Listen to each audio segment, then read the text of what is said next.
Hello there, and welcome back to For the Defense. My name is David Oscar Markus, and we have a very cool bonus episode during the holiday season for you today. We have Michael Schachter and Randall Jackson.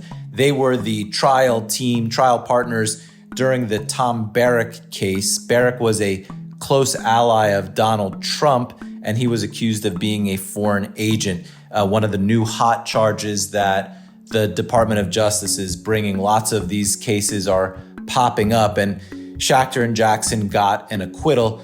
Michael's with the Wilkie firm, Randall's with the Wachtel firm, and they made a great team when they represented Barrack. You're going to hear how they overcame a hostile venue, how they discussed persuading jurors, death by PowerPoint, how to use stories in opening and stories in closing, how to get enough sleep during trial, whether to call your client or not, how to savor a win, which we don't do enough of.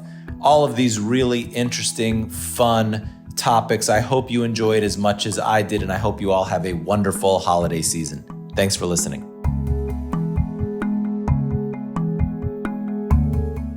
Well, I'm really excited this morning. I have two of the great criminal defense lawyers in New York, and I've recently gotten to know them, and I can say that we're sort of in the same dojo the way we try cases. So I'm excited to have Michael Schachter from the Wilkie FARA firm and Randall Jackson from Wachtel Lipton. Welcome to the show, guys. Thank you. So you guys got this awesome, you've had a string of acquittals, but an awesome acquittal last year in the Tom Barrack case. Am I saying his name right? He pronounces it Barrack. Barrack, Tom Barrack case. It was really amazing acquittal and a really important case and victory. Let me start with you, Michael. Maybe you could tell us a little about who he is and what the charges were in the case. Sure. So Tom is the founder and former leader of a large private equity firm called Colony Capital, which is focused on a lot of real estate investments, but they also owned First Republic Bank. They owned Paris Saint-Germain, the soccer team in France. They owned Carrefour, which is like the Walmart of France, hotels all around the world, and is a very successful businessman based in LA. And he also had a long-standing relationship with Donald Trump through real estate investing businesses. And when Trump was running for president, he gave a lot of interviews about Donald Trump, and also chaired his inauguration. And so, obviously a very high-profile guy, somebody who can afford the big firm fees, which you don't find individuals that can do that every day of the week, especially ones that don't have insurance and so on. So, what is he charged with? What are the charges in the case? So he was charged with acting as a illegal agent of the United Arab Emirates and effectively their ally, Saudi Arabia. The allegation was that he was acting at their direction and their control without registering with the Attorney General, as you're required to do. And then in connection with an interview that he gave, he was also charged with obstruction of justice and making false statements. Randall, at a lot of big firms now, criminal defense lawyers specialize in sort of one type of criminal case. They're criminal antitrust lawyers, or they're securities lawyers. It's rare to see generalists like you guys who can sort of take any federal criminal case and run with it. These charges are sort of the hot charges now with the federal government. Had you guys handled these kinds of cases before, or was this something new? Well, first of all, that's nice of you to say. I think, I do think Mike and I have seen the world the same way. We've had a similar kind of experience, I guess, over our careers, having been federal prosecutors and then being in the defense bar. We'll forgive you for the federal prosecutor part. Thank you. We've been looking for that absolution. But, I think that we do think that there are some common we both think that there are some common things that occur in complex criminal trials that, the type of thinking that can deconstruct those trials seems to stretch across a wide array of different types of criminal charges. And so we felt comfortable going into this trial. I had a little bit of experience working on national security type cases when I was a federal prosecutor, but this was a new charge for both of us. But the fundamental question, I think, was one that was the same as all of the fundamental questions in the criminal cases that we have faced, which is, what is the actual story of what happened here? And does the story that the government is trying to tell line up with the evidence that's here? And how can we explain to the jury a better, more truthful, more complete story that's going to resonate with them more? And at the end of the day, I think it did. That's what the trial came down to. I think that the jury saw the version of the truth about Tom's life that we were telling was the much more compelling, much more complete, and frankly, I think much more accurate version of Tom's life. I would say that there's a lot of common elements to white collar criminal defense cases, regardless of the statute.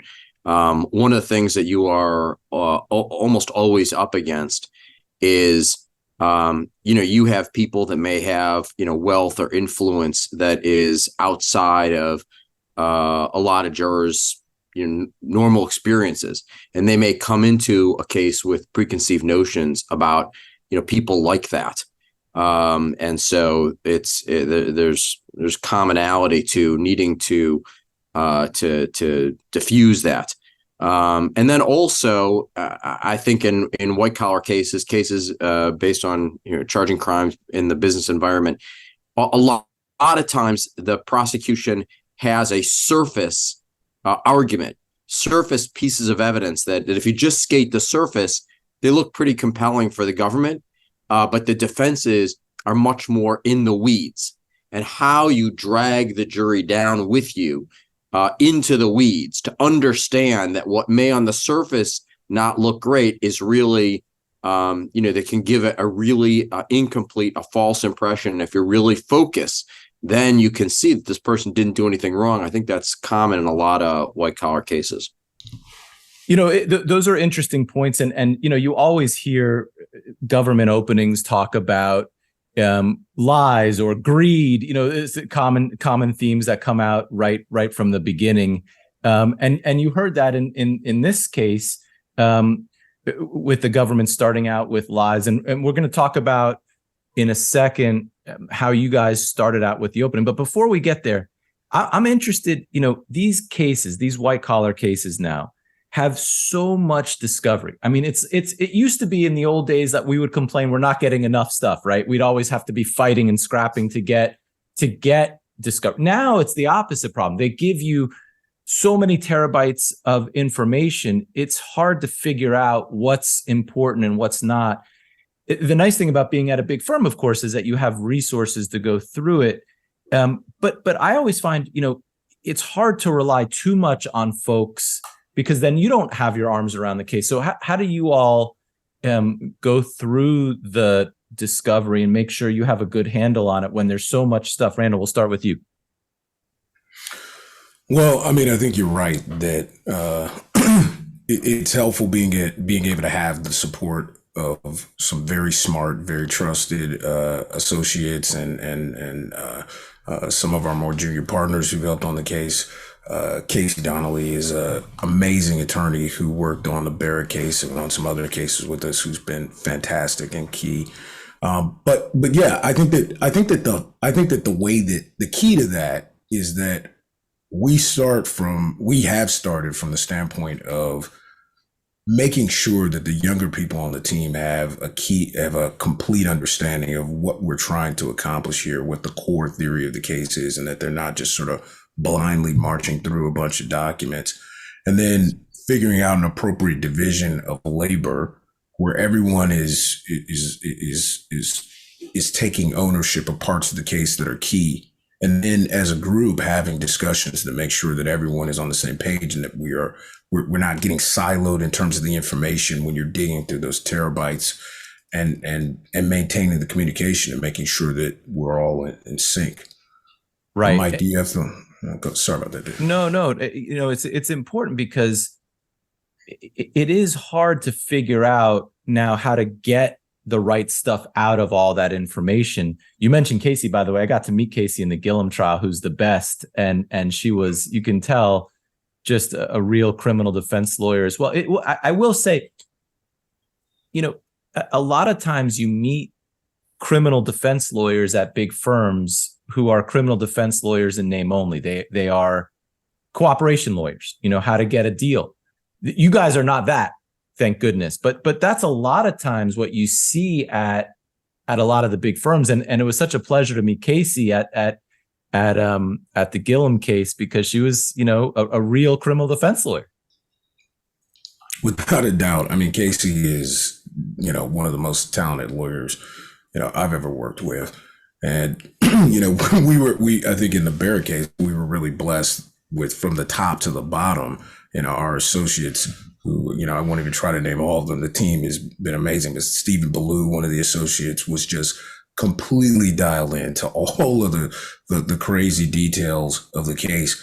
And when you have each person within the team, I think, empowered to dig in and really own and understand the pieces of the case that they're responsible for, you can have an intelligent conversation amongst the team that really positions everyone to utilize that shared knowledge. Also, I think that, if I can just add to that, yeah. So one thing that it just has to do with the personalities that we've assembled. They're fighters. I mean, Casey Donnelly, you got to know her. She is just an incredible fighter. Stephen is the same way, and a little bit that's culture. And if you lead by showing fight, by always thinking about that, about being tenacious, and they see that, then a lot of young lawyers will get into that, and they'll understand that's we're in battle mode.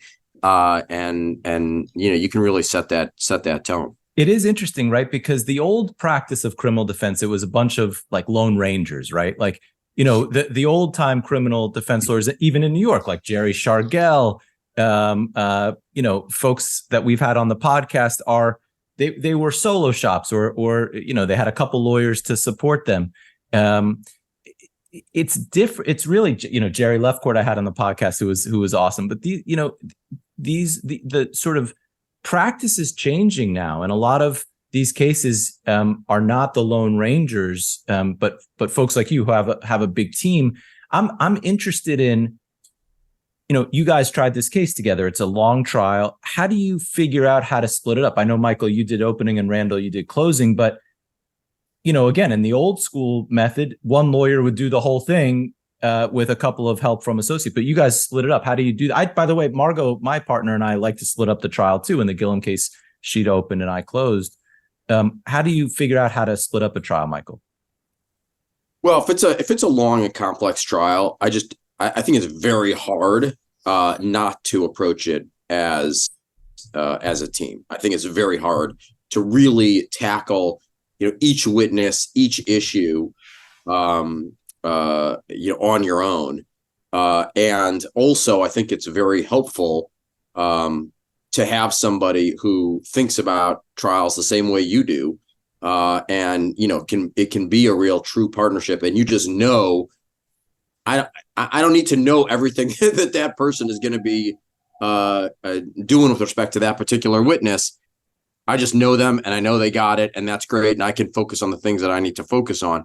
When it's a long and complicated trial, it's just very hard to do it on your own. And particularly, as you pointed out, in some of these document intensive cases, each witness requires so much attention that it's just really hard. It's hard to do. It's hard to be a lone ranger and try, a Tom Barrack or some of these cases with massive amounts of discovery, where that actually, I think, presents an enormous advantage to the defense, because the government can't go through all those materials. Now they may have, lawyers for corporations that are helping them find that stuff, but you can really catch them napping a lot because they just don't know what's coming. They have just a very tunnel vision view of the case, and they're not seeing all the different elements. And if you can bring the resources to bear to really mine the discovery, to have different talented lawyers focused on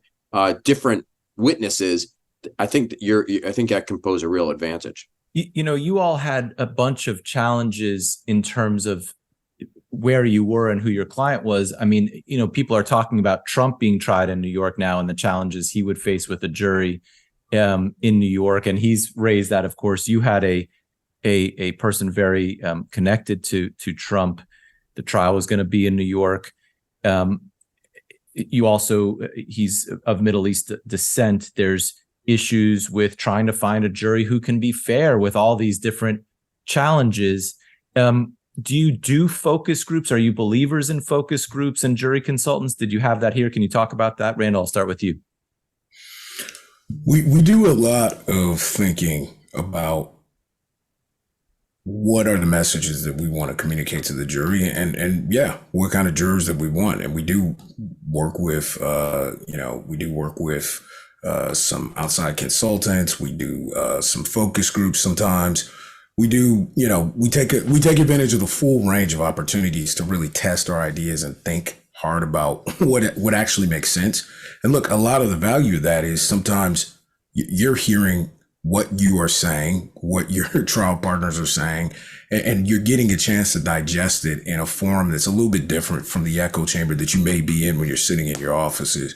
And so I think those have been invaluable tools. In this trial, we definitely went into the trial knowing that Brooklyn was perhaps the most inhospitable forum possible for a guy who we had an over-under on the number of times the government would reference his relationship to former President Trump. So, you go into that eyes open.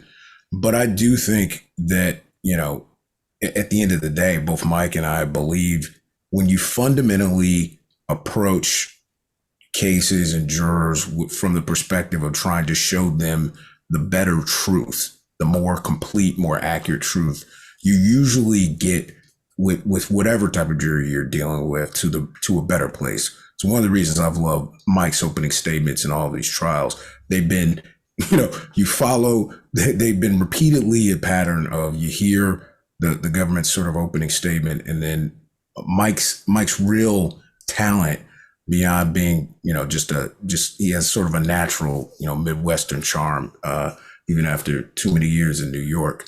But the real thing is he's able to communicate some of what he was talking about earlier, this truth of what's going on, dig down into the weeds of, okay, this is the real deal. And I've watched repeatedly when jurors are looking and listening and they're like, this guy's trying to tell me something that feels like authenticity and accuracy. Well, I'll listen and see what I can hear. So we're going to get to opening in 1 second. But before we get there, one of the things that really bothers me about federal court, New York especially, is the limited voir dire. There's no attorney voir dire. I don't think you guys got it either. And so, in state court in Florida, you can go for days picking a jury. I don't do a lot of state court, but my partner, Margot, grew up in a system where you could really interact with the jurors and figure out what's going on. I guess judges now are leaning in these big cases to doing questionnaires. Did you all get a questionnaire in the case? And was that helpful, Michael? We did get a questionnaire, and it was enormously helpful. We also had just a great judge, Judge Kogan in the Eastern District of New York. Really smart, very hardworking, and really, really cares. And he really cared about making sure that it was going to be a fair jury that was going to be impaneled. I think he recognized that there could be people feel very strongly about former President Trump. And he recognized that it would not be fair to have a jury that would be assessing Tom Barrack, not based on his own conduct, but based on his association with somebody that they feel very strongly about. And he really cared about taking the answers that people gave in the questionnaires and using that to try to draw people out to get them to be candid about how strongly they feel. Were you able to do social media research live, like while you're getting the questionnaires back? Some judges don't let you do that. Were you guys allowed to do that? Yeah, different judges have different practices on that subject, and a lot of times there's not that much information that you can really receive from that anyway. Yeah, no, I always find it crazy that judges limit you on the social media research you can do on jurors, because they may say one thing in a questionnaire and you find out, they're posting in the Gillum case, we found out after the fact that one of the holdout jurors for conviction was posting, Trump is still my president. We weren't allowed to do social media research. It just drove us crazy that was the juror who we obviously would have stricken. So let's get to the openings. Randall referenced it, and I love that I read the opening last night, Michael, and I just loved how you started out with a story that at the beginning you're wondering what is he talking about here? Russia's invading Ukraine and talking about McDonald's closing shop, and then you tie it in. Can you tell us a little, the story that you used, and what the story was, and were you concerned that you were going to draw an objection by starting with the story?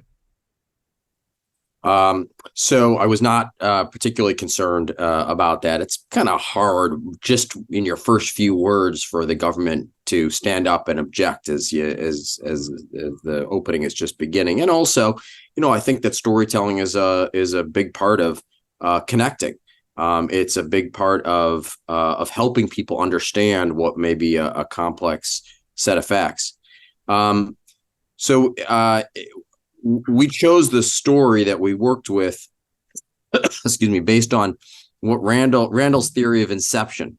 So I've never met anybody who has thought harder about how to persuade and about how people decide. Randall's really gets into the social science of it, and he believes in this theory of inception, that people may not ultimately know how they reach decisions at the end of the day, because there's just a lot of emotion associated with it. But you can incept certain ideas that they're going to carry with them as they're hearing all the evidence. The story that we focused on, I mean, this is the crime charged here is that Tom Barrack was an illegal agent of the United Arab Emirates. That has a legal definition. It means you have to be someone who has agreed that you will act subject to the direction or control of this foreign power. So what does that mean? To agree to act subject to direction or control. If the government presents evidence that they ask for something and he does it, and a defendant does it, does that mean that they have agreed to act subject to their direction or control? Our point was no, that's not what that means.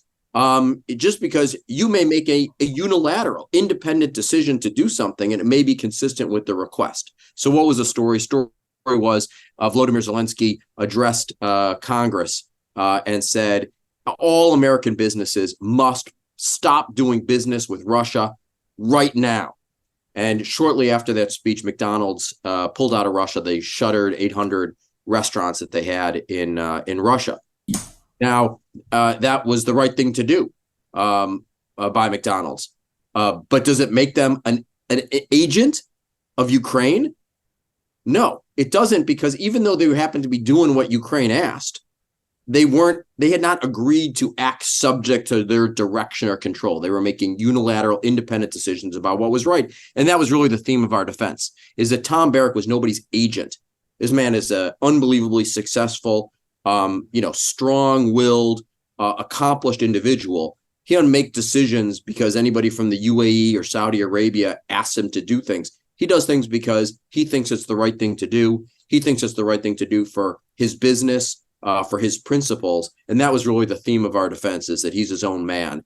And so that's how that story kind of incepts that idea in Randall's words. I find this idea and thinking about persuasion fascinating, and really the reason I do the podcast, because I'm so interested in how criminal defense lawyers are able to overcome all of the burdens that we face, all the hurdles that we face going into a trial. And there's very significant. I mean, we're the one profession where everybody's sort of rooting against us, right? The judge, the prosecutors, the media. A doctor goes in to do surgery. Everybody's rooting for the doctor to be successful. Everybody's rooting against us. And so it is really tricky, the first words out of your mouth in an opening. Randall, talk a little about, I mean, to me, when you watch a boxing match, even if you don't know either boxer, you find yourself pulling for one over the other. And so I always wonder, like, why? Why is that? Why do we find ourselves siding early on? Tell us a little about your theory of inception. Well, I mean, I think the boxing thing is so real. People have an inclination, and it's fascinating, right? Because we've all been in a million trials where judges give the instruction over and over and over again. Don't make a decision before. Don't make any decisions. Don't deliberate. Wait till you hear everything. But people are people. And at each point, I think throughout a trial, I think it is like a boxing match. I think people are keeping score somewhere in their head about how they felt about that moment. What was more compelling to them, the cross-examination with that witness or the direct examination. In the opening statement, I've been amazed really in some trials. I mean, we've faced some very talented government attorneys in the last few years, but I have been amazed at some trials over the years where, attorneys have, to my view, taken a minimalist or a disengaged approach on opening statement. I believe, it's arguable that the opening statement is the single most important part of the trial. And so to the extent that you have core themes that you really, really need the jury to utilize as a lens to analyze what's going to happen after that, I don't see how you're not trying to get those themes out in front of the jury right at the beginning of the trial in a way that they're going to digest and understand and hopefully think about. And they'll say to themselves, like, I think with this one, I was watching the jury and they were digesting that McDonald's Ukraine analogy as Mike was telling it to them. And you could see the recognition on their face. And I don't think that, we won the trial at that moment, but I think that we won that moment because the jurors were so engaged. They were so digesting what was being said, and they had taken on that magnifying glass that Mike was handing to them. And they were, I think that they utilized it throughout the trial. And what about? I would say, if I can add to one thing to that, you did point out, David, that who's rooting for who, and one of the things that's been fun for me to see as I've tried a lot of cases with Randall is that he has this very warm, magnetic, entertaining personality, and it's unique. I've never. I'm sure if I saw you in the courtroom, David, I'm sure it would be the same. But it's a very rare quality, and I have always believed that jurors, the minute they get to know him, are rooting for him. Like that's the guy who I want to see. That's the guy that's fun to watch. And this is also a very good person, and I think he's able to attract that as you put it, rooting interest very early on. It's so important. I think, one of the things we have going for us as defense lawyers is, prosecutors have become more minimalist and sort of, sticking to their scripts. And so jurors perk up when the defense lawyer stands up. They want to hear what's going on, especially in these high profile cases. So let me ask you about the opening. Did you use demonstratives, Mike? A lot of jurors now want to see as well as hear. Was it a PowerPoint? Was it demonstrative, or was it old school with none of that? It was pretty limited. We did use some visuals, but it was not that heavy. I will say that's also a product of Randall's influence. Again, his and he's great. It'd be great to talk about. He should talk about it. The view that PowerPoint actually prevents people from absorbing information and prevents them from focusing on what you have to say. I'm not entirely sure I'm completely convinced about it. Randall's got some very strong feelings, and as a result, we have pulled back on some of the visuals so that people will focus more on what's said. Randall? Yeah, I mean, look, if I think if I was trying a case with somebody who I thought was less compelling, I might be like, let's amplify the PowerPoint. Let's try to minimize you and amplify the PowerPoint. But Mike is a very, very compelling person in front of the jury. He's got an instant charm with them. And to my mind, I do think there's been, PowerPoint, I think is a little bit, it's a little bit of a disease that we've all been infected with. And the problem is once you start creating a PowerPoint, it's very difficult to exercise the discipline and not try to create a slide for everything. And it's just not the way normal people communicate. I always, I've like talked to, when I used to do some trainings of younger attorneys, I'll talk to them about it. I'm asking the question, look, if you were in a serious discussion with one of your spouses and, maybe they were under the mistaken belief that you had, had an extramarital affair, you needed to communicate to them the truth about how that was not the case. Would you ever put together a PowerPoint for that conversation? Would you even consider it?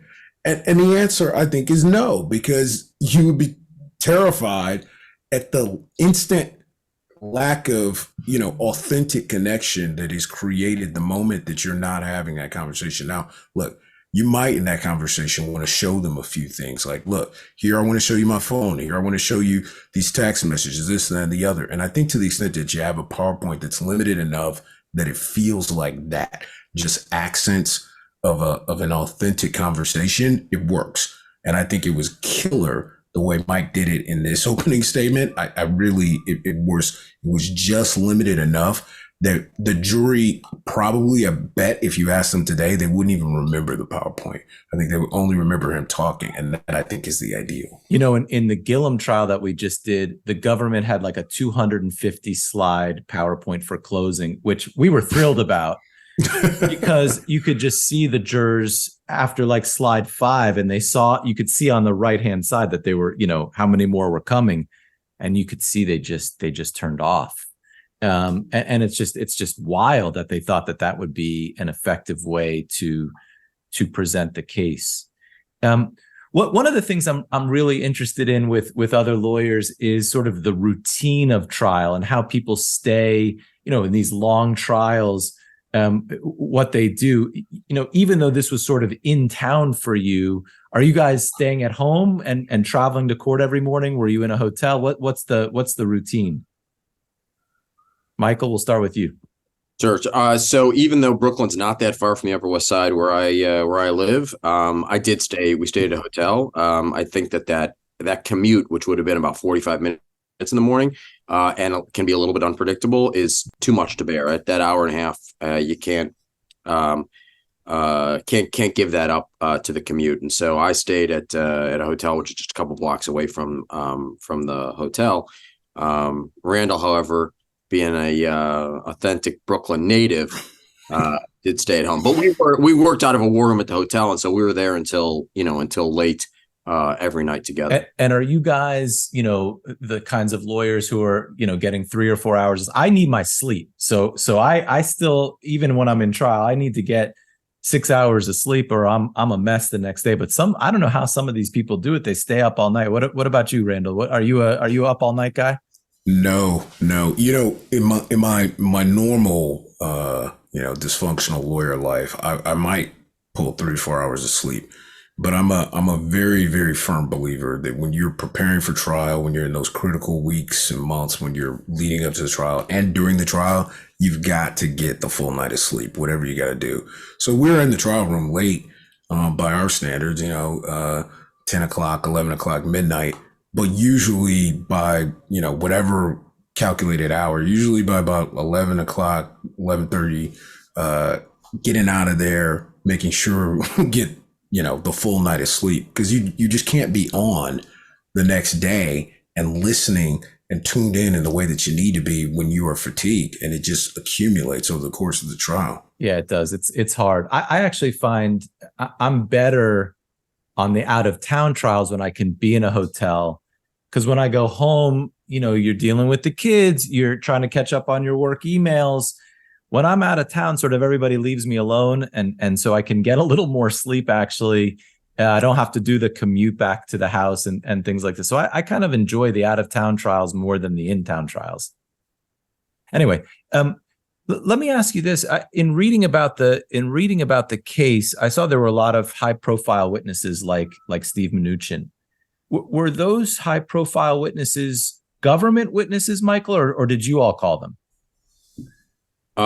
We called Secretary Mnuchin in our defense case, and he was an extremely compelling witness. It wasn't lengthy testimony, but it was really important. He testified about there was sort of a diplomatic incident where Tom Barrack, instead of doing what you would think a secret UAE agent would do and advocate for the UAE's interest, the UAE had taken a very aggressive stance towards the country of Qatar, which is a country that Tom has a lot of ties to. And he advocated strongly against the UAE's interest. So it was very powerful testimony, and Secretary Mnuchin did a really great job. It was short, it was tight, and I think it was really compelling. Randall, the government called former Secretary of State Rex Tillerson, and Randall handled that cross-examination. It was very effective. He should be the one that talks about that. Let's hear about that, Randall.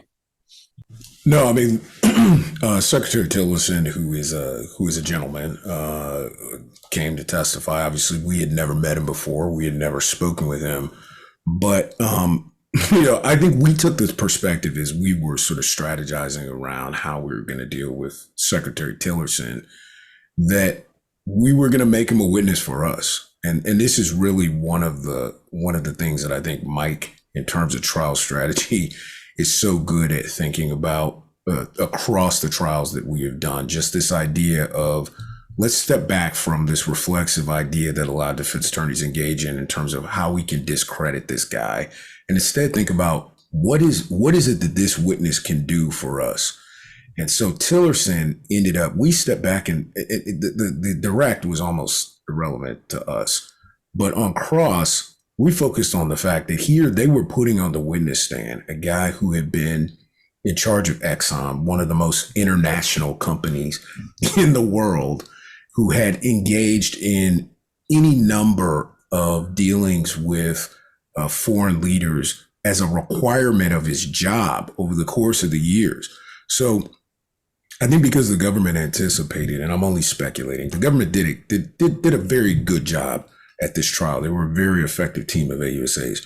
But I think Tillerson was a good example of where they were focused on thinking, oh, we were going to try to discredit Tillerson's story in some way. And they weren't thinking about what we actually did, which was we put up the photos of him meeting with high-ranking government officials and other in other parts of his job. We talked to him about the fact that he had to deal with Vladimir Putin as a normal part of his job as the head of a complex international company. And, he admitted on the witness stand that it was key and critical to his obligations as the head of a complex international company to engage in communications with, government leaders, and that it did not make him their agent. So it was, I think, for the jurors, quite a wake-up call, and it ended up being a very helpful bit of testimony. Amazing. The other thing that I noticed is there was a co-defendant in the case represented by Abby Lowell, who's been in the news lately. We've seen him a bunch in some high-profile cases.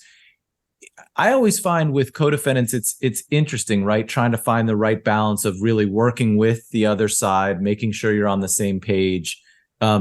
Friendly fire with co-defendants is the worst. How did you all work together? Was it a nice team defense, a joint defense with Abby, or were you guys in your separate corners, Michael? No, it was a terrific partnership. Abby is a very talented trial lawyer. Jury loved him. Judge loved him. He's great. And doing it for as long as he has, he recognizes what you pointed out, that the friendly fire is a disaster.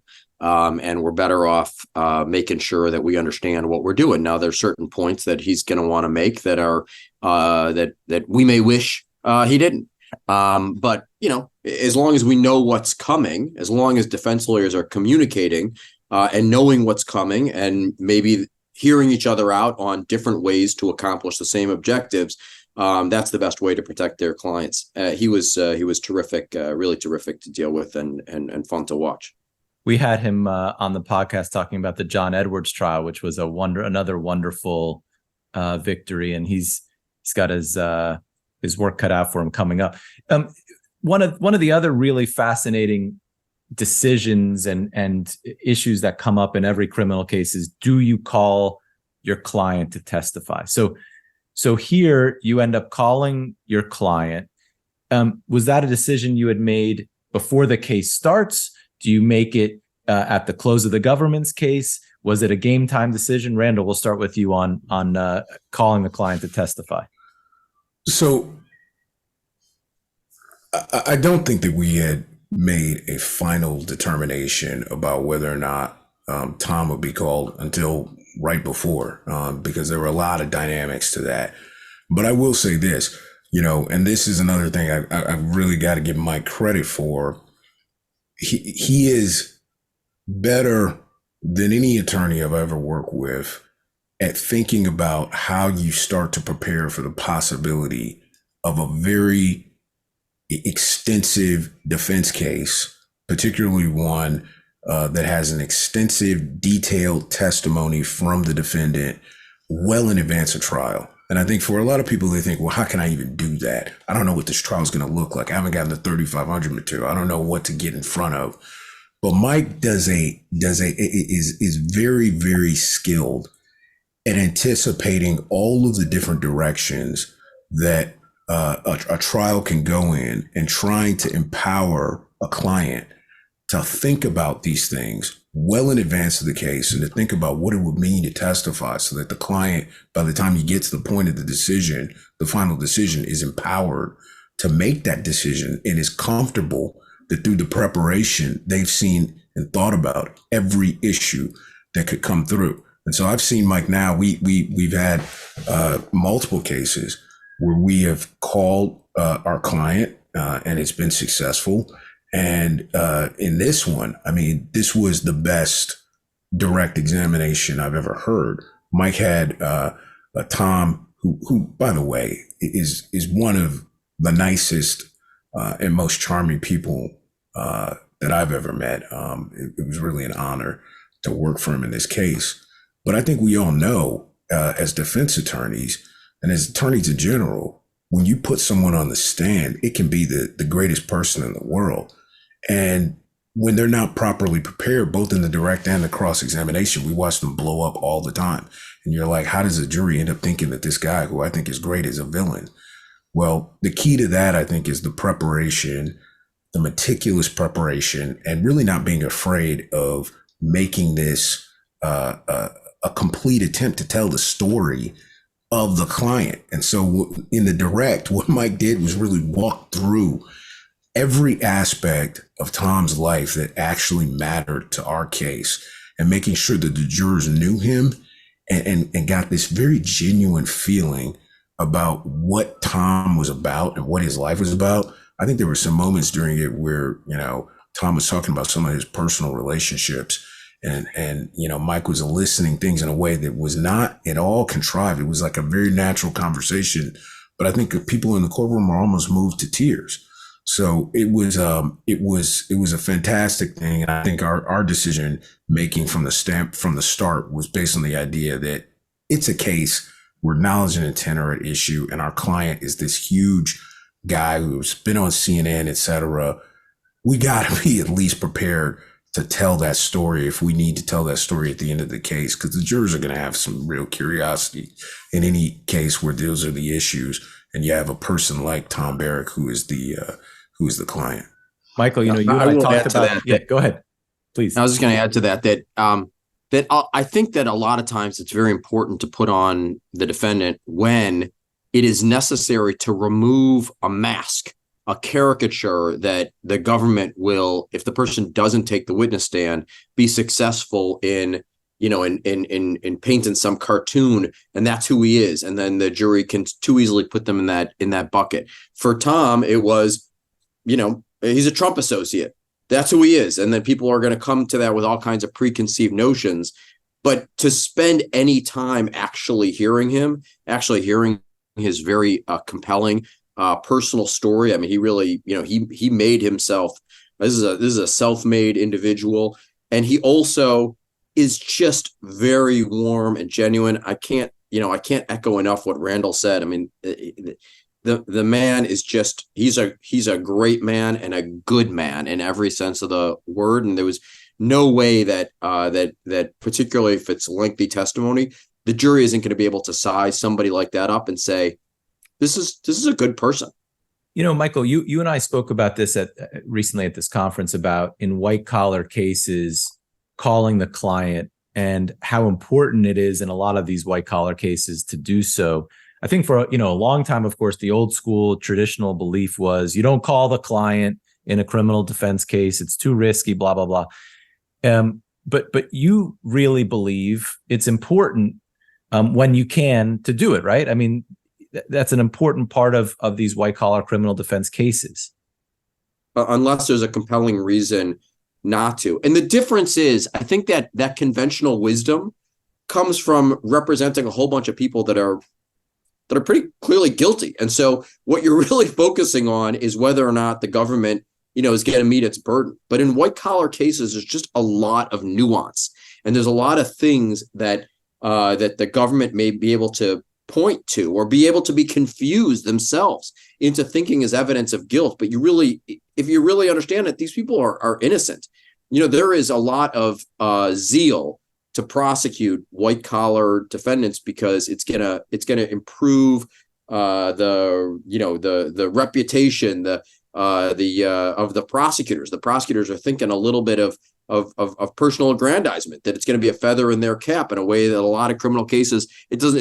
It's just another day at work for a prosecutor. In these big white collar cases, there is that element of it, and they convince themselves that the person did something wrong because they want to bring the case so bad. But these are people that have a story to tell because they weren't intending to do anything wrong, and so there's not, they can be very powerful advocates for themselves. And I would just add to that. I mean, even beyond the question of whether or not that conventional wisdom comes from people who are more often guilty, it comes from people who have a lot more baggage than many defendants do today, white collar or not. I think that, one of the reality is, there are less repeat offenders in the federal system, in part because the sentences are so long. But in general, people are, coming to the court with less baggage than, people who are on trial than the people who were tried, in the early part of the 20th century, where someone could rack up 40 different convictions for the exact same thing before they got to their 41st trial. So, different situation. Even when there is baggage, when I was a PD, I always like to call my client even when there was baggage, because I thought a lot of the baggage is going to come out anyway. And so let them get up and say, I did those things and I pled guilty or whatever. I didn't do this, and that's why I'm in trial, whatever the explanation is. But if the baggage is coming out, sometimes it's worth putting the guy up there. Totally. Anyway, one part, Michael, that I liked about the direct, and this really had an impact on me when I was reading about it, was you asked him about why he never asked Trump for a pardon. And I thought that had a lot of impact for lots of different reasons. Talk about that for a minute and what the answer was.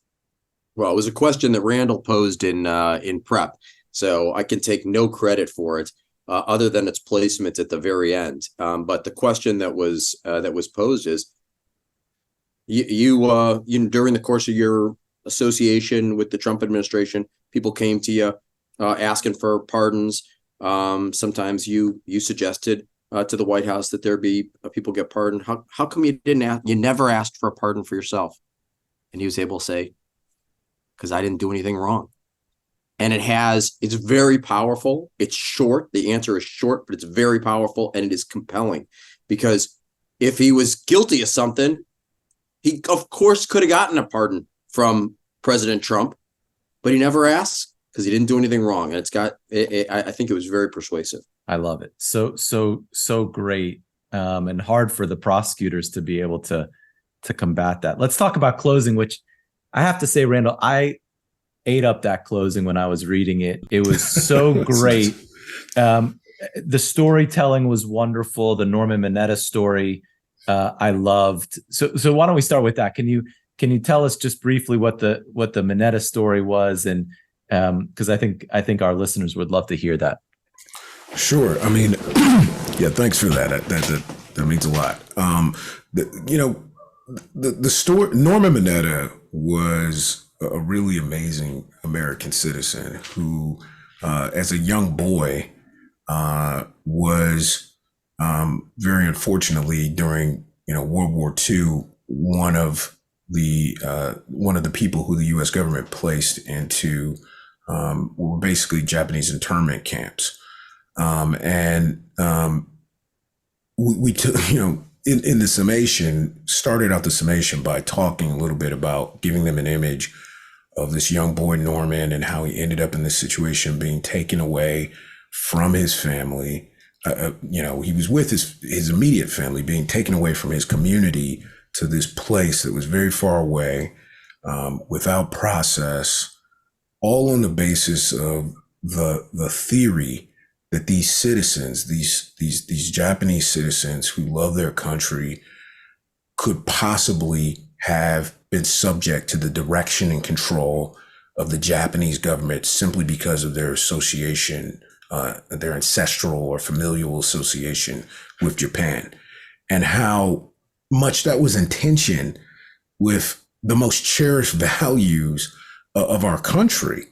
And I think in telling it, and in telling how Norman Mineta ended up becoming, a congressman, a member of cabinet for both Democratic and Republican administrations, it was an attempt, as we were sitting around thinking about what kinds of stories we could tell that would, crystallize to the jury what we've been trying to communicate throughout the trial, that this was a fundamentally unfair and fundamentally inconsistent with our most cherished values concept that was being applied here. This idea that you could simply, because of a person's associations with people abroad, conclude that they should be, locked up as an agent of a foreign power. And, we used in the summation some of President Reagan's own words when he talked about years later, after 50 years after the very terrible decision of the U.S. government to basically imprison all of these Japanese citizens who had done nothing wrong. We used his words where he talked about the fact that the reason that this was done was because of a hysteria about the threat of foreign, control and the critical absence of a jury in making these kinds of determinations. And I thought it was important to start there because we wanted the jury to, again, be reminded of the lens that we wanted them to look at all this evidence through as we went back and sort of talked about what we thought was fundamentally incorrect in the government summation and what had just been wrong in this whole trial. So that was the Norman Mineta piece. I really liked it. And I think storytelling, throughout the trial is so important, like you say, from the opening with the McDonald's story to the closing with this story. I did see an expression that I had never seen before in your closing, which I think I might steal. He does not know the Falcon will grill it. I love that. Where did you hear that? How did you hear that? Well, that's actually something that we came across from one of our clients' writings. That he used to do these notes to his basically his employees and partners in his businesses, and he would send them out very, very thoughtful notes, deeply thoughtful notes. And they would be his ideas and sometimes proverbs. And this is an old Middle Eastern proverb that we found in one of the notes. And I think when we saw it, we all just thought this is just a perfect encapsulation of this idea that you can really mistake, who someone is, and what their value is when you don't really understand all of the facts, when you don't really understand what that person's utility is, what their objectives are. And so we thought that the idea of Tom as, analogous to the Falcon, this aid to the hunters in the Middle East who are in this difficult environment, was something that was compelling. So, I love decided to put in the submission. So the jury goes out. To me, always the worst part of any trial, you're waiting around. Michael, how long is the jury out, and what do you guys do when the jury's out? I can't do anything. I sit there and I'm a wreck. How about you guys? That was our game plan. Be a wreck. Yeah. Yeah. How long was the jury out? That's a good question. What was it out? A couple days? Yeah, it was a couple of days. Yeah. I mean, there were a lot of charges. They charged, Tom with not only these this agency thing, which was the core of the case, the claim that he was working as an agent of foreign powers in the UAE and Saudi Arabia, but also with obstruction of justice and multiple counts of false statements. So based on the notes that we were getting, we thought that the jury was actually moving through the counts pretty quickly. They seemed to get to the latter counts by like the second day. But it was a great jury. Very, very, you could tell they were very attentive throughout the entire case, very thoughtful. And I think that they wanted to make sure that they were, looking at each one of these counts and what the law was on it, appropriately. And so, it was less time than I always heard the conventional wisdom. It was a lot less than that, right? Which is a day of deliberation for every week of trial. It was a couple of days of deliberation. So one of the things that I talk about a lot on this podcast is how we criminal defense lawyers do not savor the wins enough, and we move too quickly on to the next case. And it's important because this is a really tough thing that we do. Michael, did you guys get to celebrate afterwards, or were you back in the offices the next day? Did you take some time and really enjoy this? I got to tell you, the truth of the matter is I'm still celebrating. It's this is one of those moments when you have someone who you truly believe in their innocence, and also beyond that in their fundamental goodness. And one of the things that nobody can know, but folks that have been through this process, either as defense lawyers or as those that have been charged, there's nothing like this experience. I mean, it is unbelievably stressful. It's stressful for the lawyers, but for the people that are actually going through it, for their families, there is no greater burden from the moment that they find out that they're about to be charged or that they've been charged, until that burden is lifted and they're able to see the clear skies. I mean, it's horrible. It's horrible. And the ability to then take somebody who has been wrongfully accused and have that cloud be lifted. That's unbelievable. It's something to hold on to for your entire life. Yeah. And we did, that day, we did have a very nice celebration. The entire team was there. Tom and all of his friends and family who were so supportive throughout the case. And that was a very special moment, including, I'll note, we also had co-counsel from Melvin Myers, Jim Bowman, and some of the other members of the team who were fantastic.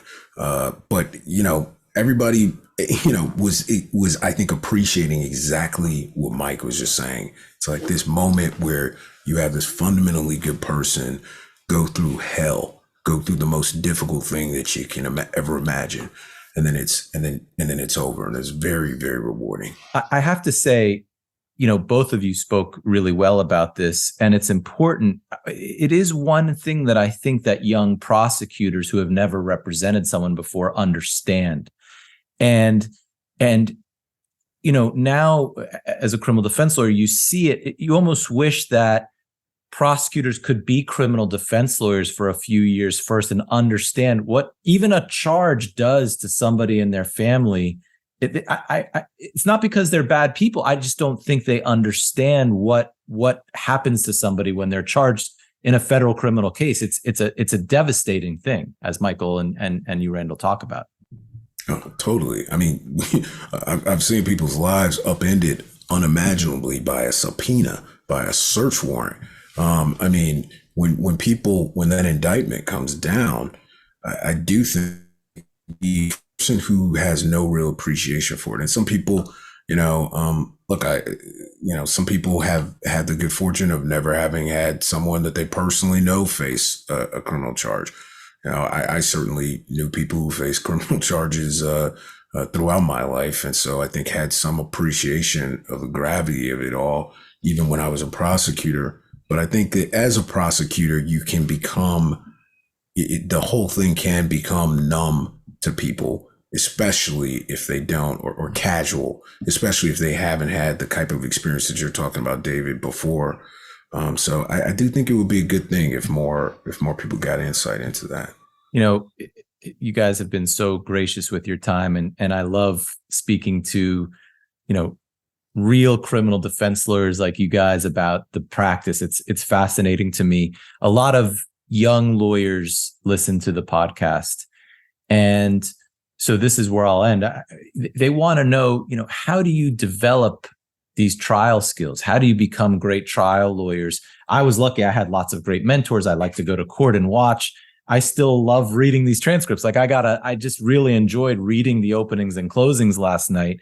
What's your advice? We'll start with you, Michael, to young lawyers on how to get into this crazy business that we're in of being trial lawyers. Well, I always preach the benefits and virtues of public service. Whether that's being a public defender, whether it's being a prosecutor, it gives you an opportunity to actually get in court and get your reps. And it's the kind of thing that I think is very hard to do. It's hard to be comfortable. It's hard to be effective if you don't do it a lot. In a lot of firms, it's hard to get that experience, whereas public service just provides really great experiences. And I think it's the best way if you want to be a trial lawyer to get your start. Randall? Go to court. When I was a law clerk, when I was a young attorney, every moment that I wasn't working, I was going to watch people in court. You mentioned Jerry Sargell. I remember as a law clerk, when I had, what should have been vacation time, I spent it watching him try a case in the Eastern District of New York as a very young attorney where he got an acquittal, the Murder Inc. trial, and just digesting everything I was seeing. It's the greatest free entertainment and education that so few people take advantage of. I mean, David, you're a great lawyer. It's an honor to be on here. I remember when, you mentioned Casey was around during your trial. Every day, I was asking her to give me the details of what was going on, even though I had nothing to do with it, just to hear and just to be able to hear the details of what was happening with all the things, the great things you were doing in your trial with Mr. Gillum. That's my advice to young attorneys. Get out there. You don't have to watch The Lincoln Lawyer on Netflix. You can go watch court and actually digest what attorneys are doing and learn. Well, it was my honor to have you guys on. It's been amazing getting to know you recently and watching all your successes, and I know there's a lot more to come. So thank you for being on the podcast, guys. Thank you so much. Thank you. Thanks so much. It's funny, I always get asked which is your favorite episode and which episode do you recommend listening to. I really think every time I do one, it's my new favorite episode. I really enjoyed this one with Schachter and Jackson. They're such fighters, trial lawyers, and I learned a lot from speaking with them. I enjoyed it tremendously. So I hope you did as well. I hope you have a great holiday season. We're going to gear up for season 6 in the new year. Hopefully I can squeeze in some episodes between trials. And I appreciate you all for listening. Please share with your friends. Please do all those things that everybody asks you to do for podcasts, leave comments, like, and so on. It helps us out and helps us get listeners. So I appreciate you all, and happy holidays. Thank you to Michael and Randall for doing this. I really appreciate them both. Thank you.